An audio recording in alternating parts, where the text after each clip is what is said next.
ખેડૂત મિત્રો, દેશ દુનિયાના સૌથી મોટા અને તાજા સમાચાર જાણવા માટે ફટાફટ ગુજરાત સમાચાર ચેનલમાં તમારું સ્વાગત છે. વરસાદને લઈને બીજા મોટા સમાચાર સામે આવી રહ્યા છે. હવામાન વિભાગ દ્વારા વરસાદને લઈને મોટી આગાહી કરવામાં આવી છે. ગીર ગુજરાતના કેટલાક જિલ્લાઓને ભારે વરસાદની આગાહી કરવામાં આવી છે. ખેડૂતને લઈને સૌથી મોટા સમાચાર સામે આવી રહ્યા છે. બનાસકાંઠાના ખેડૂતો માટે લીંબોળી બની આવકનું માધ્યમ. ભારભર માર્કેટમાં લીંબોળીનું હબ બની ગયું છે. એક મણ લીંબોળીનો ભાવ 300 થી 400 રૂપિયા વચ્ચે વેચવામાં આવે છે. તો વરસાદને લઈને વાત કરી લઈએ તો આજે ગુજરાતમાં ભારેથી અતિભારે વરસાદની આગાહી કરવામાં આવી છે. સૌરાષ્ટ્ર અને દક્ષિણ ગુજરાતમાં પણ અતિભારે વરસાદની આગાહી કરવામાં આવી છે. તો બીજી બાજુ જાણી લઈએ તો અમદાવાદ, આણંદ, વડોદરામાં પણ ભારે વરસાદની આગાહી કરવામાં આવી છે. સુરેન્દ્રનગર જિલ્લાના ચુડા તાલુકાના એક ખેડૂતે ગુવારનું વાવેતર કરતા ગુવારને એક પણ સિંગ ન આવી. ગુવારનું વાવેતર કર્યા બાદ એક પણ સિંગ ન આવતા ખેડૂતે વળતરની માંગ કરી. એગ્રો એજન્સીમાં હિંમતનગરની ડાયનેમિક સીડ્સ કંપનીમાંથી ગુવારનું બિયારણ મંગાવવામાં આવ્યું હતું. દર્શક મિત્રો, બજેટને લઈને સૌથી મોટા સમાચાર સામે આવી રહ્યા છે. બજેટમાં સરકારી કર્મચારીઓને મળશે મોટી ભેટ. ન્યૂનતમ પગાર 15,000 રૂપિયા વધીને 25,000 થવાની શક્યતા છે. કેન્દ્ર સરકારના કર્મચારીઓને ભવિષ્યમાં મોટો ફાયદો થઈ શકે છે. દર્શક મિત્રો, ક્રિકેટ જગતને લઈને સૌથી મોટા સમાચાર સામે આવી રહ્યા છે. યુવરાજ સિંહની કપ્તાનમાં ભારતીય ચેમ્પિયન ટીમે વર્લ્ડ ચેમ્પિયનશિપ ઓફ લેજન્ડની 2024ની સેમીફાઇનલમાં પ્રવેશ કરી લીધો છે. મેચ 12 જુલાઈના રોજ રમાશે. ગુજરાતમાં ફરી વરસાદનું મેઘતાંડવ. ગુજરાતના 90 તાલુકામાં વરસાદી માહોલ. છેલ્લા 2 કલાકમાં આણંદના બોરસદ શહેરમાં 1.5 ઇંચ વરસાદ પડ્યો છે. આગામી દિવસમાં હવામાન વિભાગ દ્વારા વરસાદની ભારેથી અતિભારે આગાહી કરવામાં આવી છે. તો દર્શક મિત્રો, ભરતીને લઈને સૌથી મોટા સમાચાર સામે આવી રહ્યા છે. સરકારી શાળાઓમાં થશે આચાર્યની 301 મોટી ભરતી. ગુજરાત રાજ્યના અલગ અલગ જિલ્લાઓમાં આવેલી સરકારી માધ્યમિક શાળાઓમાં આચાર્યની ભરતી કરવાનો રાજ્ય સરકાર દ્વારા નિર્ણય લેવામાં આવ્યો છે. ગુજરાત શિક્ષણ સેવા વર્ગ 2 આચાર્યની નવી 301 જગ્યાઓની ગુજરાત સરકાર દ્વારા મંજૂરી આપી દેવામાં આવી છે. તો બીજા મોટા સમાચારને લઈને વાત કરી લઈએ તો ચા ચાહકો માટે ખુશીના સમાચાર નહીં પરંતુ ખરાબ સમાચાર સામે આવી રહ્યા છે. વાઘ બકરી ચાના 128 ડુપ્લિકેટ પાઉચ ભિલોડામાંથી ઝડપાયા હતા. તો દર્શક મિત્રો, વરસાદને લઈને હવામાન વિભાગ દ્વારા ભારે વરસાદની આગાહી કરવામાં આવી છે. આગામી 17 રાજ્યોમાં 3 થી 4 દિવસ સુધી ભારે વરસાદની શક્યતા છે. આસામના 26 જિલ્લાઓમાં પણ ભારે વરસાદની આગાહી કરવામાં આવી છે. અગ્નિવીરને લઈને સૌથી મોટા સમાચાર સામે આવી રહ્યા છે. અગ્નિવીરના વિવાદ વચ્ચે ગૃહ મંત્રાલયમાં મોટી જાહેરાત કરવામાં આવી છે. કેન્દ્રીય સશસ્ત્ર દળોના પૂર્વ અગ્નિવીરો માટે 10% કોન્સ્ટેબલનું પદ અનામત રાખવામાં આવશે. વરસાદને લઈને સૌથી મોટા સમાચાર સામે આવી રહ્યા છે. વરસાદને લઈને હવામાન વિભાગ દ્વારા આજે 10 જિલ્લાઓમાં ભારે વરસાદની આગાહી કરવામાં આવી છે. મુંબઈમાં 2 દિવસથી ધોધમાર વરસાદ પડી રહ્યો છે. ચોમાસાની ઋતુને ધ્યાનમાં રાખીને તેના રોગચાળા સામે રક્ષણ આપવા માટે 1.54 કરોડ પશુનું રસીકરણ કરાયું છે. ગુજરાત સરકારના પ્રવક્તા મંત્રી ઋષિકેશભાઈ પટેલે જણાવ્યું હતું કે ભારત સરકારની 100% સહાયથી રાજ્યના national animal disease control programme અમલમાં આવ્યો છે. વરસાદને લઈને અંબાલાલ પટેલ દ્વારા આગાહી કરવામાં આવી છે. 7 દિવસ સુધી રાજ્યમાં હળવાથી મધ્યમ વરસાદની આગાહી કરવામાં આવી છે. 11 જુલાઈ સાર્વત્રિક વરસાદની આગાહી કરવામાં આવી છે. કચ્છ અને મધ્ય ગુજરાતમાં 30 કિલોમીટરની ઝડપે પવન ફૂંકાય. શાકભાજીના ભાવને લઈને સૌથી મોટા સમાચાર સામે આવી રહ્યા છે. શાકભાજીના ભાવ વધવાથી ગૃહિણીનું બજેટ ખોરવાઈ ગયું છે. ટમેટાનો ભાવ ₹100 કિલોને પાર પહોંચી ગયો છે. તો ત્યારે વટાણાના ભાવમાં પણ 160 કિલોને પાર પહોંચી ગયા છે. દર્શક મિત્રો, હીરા ઉદ્યોગને લઈને સૌથી મોટા સમાચાર સામે આવી રહ્યા છે. વૈશ્વિક સમસ્યા અને વૈશ્વિક યુદ્ધના કારણે હીરામાં હજી સુધી મંદીના વાદળ છવાઈ રહ્યા છે. જાણીતા શહેરોમાં ઉનાળા વેકેશન બાદ નથી ખુલ્યા 70% કારખાના.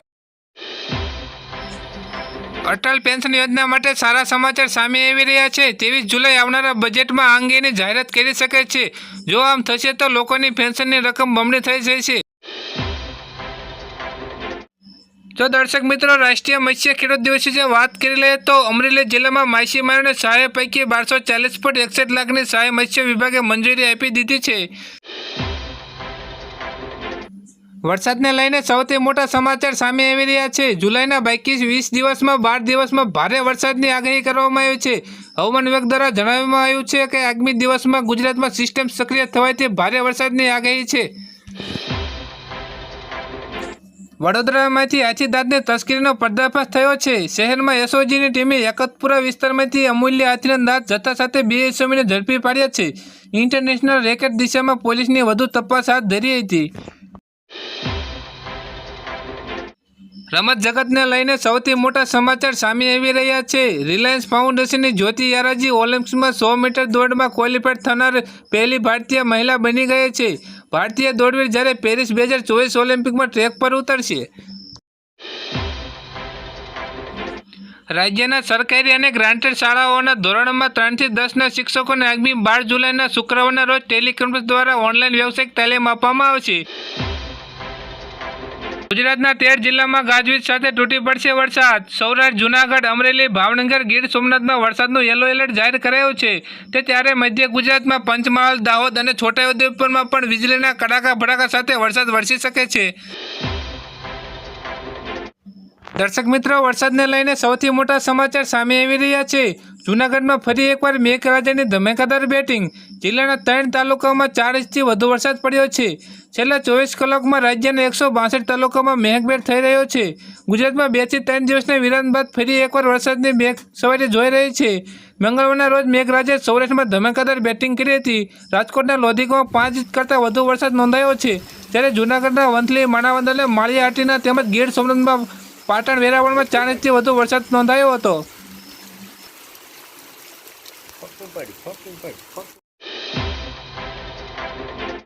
દર્શક મિત્રો, ખેડૂતને લઈને સૌથી મોટા સમાચાર સામે આવી રહ્યા છે. પ્રધાનમંત્રી કિસાન સન્માન નિધિની યોજનાનો લાભ મેળવવા માટે ખેડૂતોને ઈ-કેવાયસી અને આધાર સેટિંગ કરાવવાનું ફરજિયાત છે.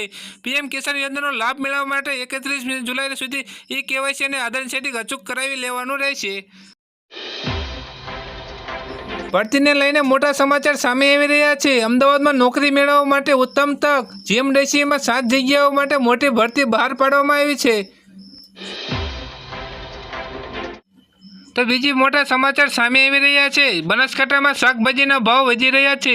મોટાભાગની શાકભાજી 150 થી 200 કિલોના ભાવે પહોંચી ગઈ છે. ચોમાસાની શરૂઆતમાં જ શાકભાજીના ભાવ વધી ગયા છે. બીજા સૌથી મોટા સમાચારને લઈને વાત કરી લઈએ તો વ્યાજખોરોને લઈને ભૂપેન્દ્ર પટેલ એક્શનમાં આવી ગયા છે. વ્યાજખોરોને ધ્યાનમાં રાખીને તેમના ચક્રમાં ફસાયેલા સામાન્ય લોકોને મુક્ત કરવા માટે ભૂપેન્દ્ર પટેલ દ્વારા એક્શન તૈયાર કરવામાં આવી છે. 21 જૂનથી ખાસ ડ્રાઈવ શરૂ કરવામાં આવી છે. 31 જુલાઈ સુધી ચાલશે. બીજા મોટા સમાચારને લઈને વાત કરી લઈએ તો મોદીને રશિયાનું સર્વોચ્ચ નાગરિક સન્માન મળ્યું છે. વડાપ્રધાન નરેન્દ્ર મોદીએ રશિયાની મુલાકાત છે ત્યારે મંગળવારને રાષ્ટ્રપતિ વ્લાદિમીર પુતિને પીએમ મોદીને રશિયાના સર્વોચ્ચ નાગરિકનું સન્માન આપ્યું છે. વડાપ્રધાને રાષ્ટ્રપતિ પુતિનનો આભાર માન્યો હતો. તેમણે કહ્યું કે આ 140 કરોડ ભારતીયોનું સન્માન છે.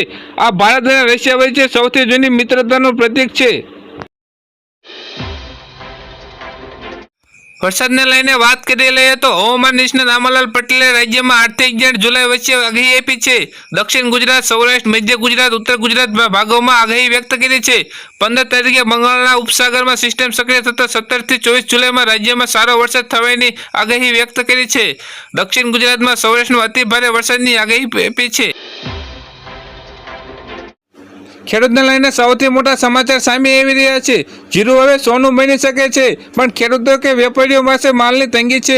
અહેવાલોના જણાવ્યા પ્રમાણે ચીનમાં ભારે વરસાદ થવાથી જીરાના પાકમાં 40% જેટલું નુકસાન થયું છે, જેને પગલે ભારતમાંથી માંગ વધે તેવી પૂરી સંભાવના છે. એકલા ભારતની વાત કરીએ તો 45 થી 55 લાખ બોરીની જરૂરિયાત છે. જોકે આ વર્ષે માત્ર 35 થી 45 લાખ બોરીનો નિકાસ થવાનો અંદાજ છે. તેથી ભારતમાં જીરુની માંગ અને તેનો ભાવમાં વધારો થઈ શકે તેવી વધારે શક્યતાઓ છે.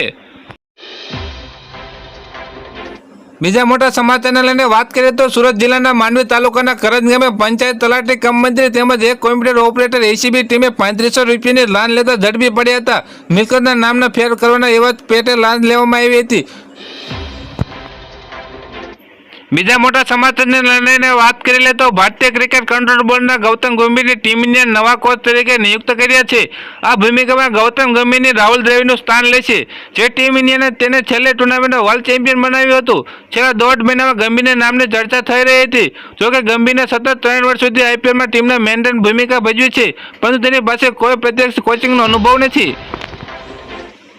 બીજા મોટા સમાચારને લઈને વાત કરી લઈએ તો ગુજરાતમાં થઈ છે જળબંબાકાર. હવામાન નિષ્ણાંત પરેશ ગોસ્વામીએ વરસાદને લઈને સૌથી મોટી આગાહી કરી છે.